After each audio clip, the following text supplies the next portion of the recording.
यो भन्नुस् त कस्तो काट्ने? म चाहिँ खासमा फ्रेन्च कट काट्न भनेर आएको हो। फ्रेन्च कट काट्दिनुस् ल।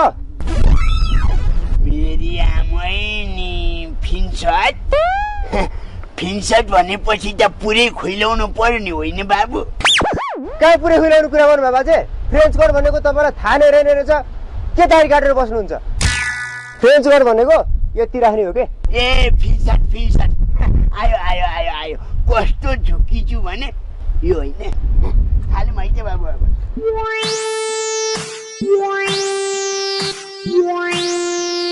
होइन बाजे के गर्नु भएको यो? मन झन् पो दल भएको छ त।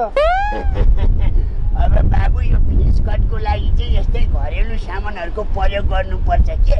तपाईँ चुपो लागेर बस्नु न बाबु। मैले तपाईँलाई फिन्च कटमा हिरो बनाएर उतारे भएन? ल ल कसरी हुन्छ छिटो काटिदिनुहोस्, मलाई अलि हतार छ। ल ल बाबु ल अब काट्ने हो होइन?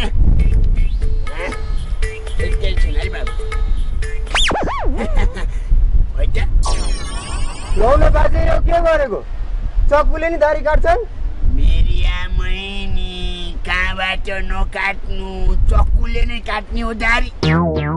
यसले चाहिँ फिन्च कटमा सेप निकाल्नमा ठुलो मद्दत गर्छ। नआत्तिनु न, मैले तपाईँलाई भनिसकेँ नि म फिन्च कटमा तपाईँलाई हिरो बनाएर निकाल्छु भएन? ए खै के हो जे भए पनि बिगार्नु चाहिँ नबिगार्नु है बाजे। अब यो पाडे हजामले पनि कहीँ बिगार्ला त? नआत्तिनु न बाबु। ल फिन्च कट सुरु होइन त? यसो गरौँ त।